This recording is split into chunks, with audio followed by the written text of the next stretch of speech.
mars 1962, à midi, les armes se sont tues. Dans le fracas du siècle, une voix nouvelle s'élevait, celle d'un cessez-le-feu scellé par les accords d'Évian, mettant un terme à une années d'un conflit qui n'avait pas encore dit son vrai nom. Mais si la paix retardait son avènement, le 19 mars aurait dû marquer l'aube d'un répit. Ce que la fin du feu avait de provisoire appelait un avenir qui se dégageait doucement, non sans douleur, non sans crainte, mais un avenir qui pouvait être à nouveau imaginé, peut-être même désiré. Pour beaucoup, le 19 mars fut pourtant le début d'un autre exil, d'une autre souffrance, de nouveaux drames. Car si le temps de la guerre prenait fin officiellement, celui de la violence et des blessures continuait à bas bruit, dans un silence qui en redoublait la douleur. Pour les combattants du contingent, jeunes hommes envoyés se battre dans une guerre dont la nature et le sens divisaient douloureusement la métropole, ce fut pour certains, pas tous, l'heure du retour. Le retour dans leur famille qu'il leur tardait de revoir. L'espérance de reprendre leur vie là où ils l'avaient laissée, même si rien ne serait plus comme avant. Mais c'est aussi le début d'un combat silencieux, celui de la reconnaissance de ce qu'ils avaient enduré, eux qui n'avaient pas tous choisi cette guerre, mais qui en avaient connu l'âpreté dans les djebels, dans la chaleur ou le froid des nuits d'insomnie, dans le silence des montagnes ou la cacophonie des villes, eux qui portèrent longtemps le poids du non-dit. Plus tard, pour leurs droits, pour que leurs droits soient reconnus, pour que leur expérience soit comprise, pour que leur engagement ne soit pas relégué aux marges de l'histoire. Nous ne récusons plus aujourd'hui le malaise et les difficultés qu'ont connu les appelés au moment de rentrer. Ils retrouvaient un pays qui, par le sang, le sol, était depuis toujours le leur, mais que pourtant ils ne reconnaissaient plus à l'identique tel qu'ils l'avaient laissé lorsqu'ils étaient partis se battre à sa demande. Cette journée d'hommage, ils ont dû la demander, la revendiquer, la conquérir, pour que dans une date s'incarne enfin le juste hommage de la nation à cette génération qui a laissé une partie de sa jeunesse dans la poussière millénaire du sol algérien. Mais le 19 mars fut aussi pour d'autres un jour d'abandon.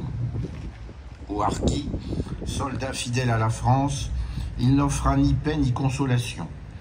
Nombre d'entre eux, livrés à leur sort, périrent dans l'indifférence d'un monde qui détournait le regard. Ceux qui purent fuir trouvèrent refuge sur une terre qu'ils avaient servie, mais qui, trop longtemps, les relégua à la lisière de la société dans une indifférence plus douloureuse que les barbelés des camps. Pour les pieds noirs, ce jour hâta l'arrachement.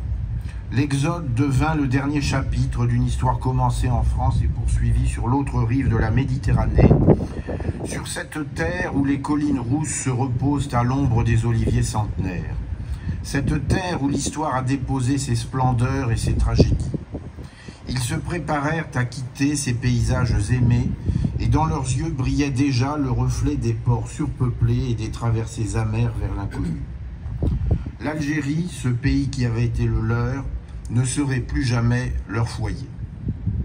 Et puis il y eut les autres, les innombrables autres, les anonymes pris dans la tourmente, les civils fauchés par la violence, les familles déchirées par les engagements contraires, les silences lancinants de tous les disparus dont l'absence était si douloureusement présente.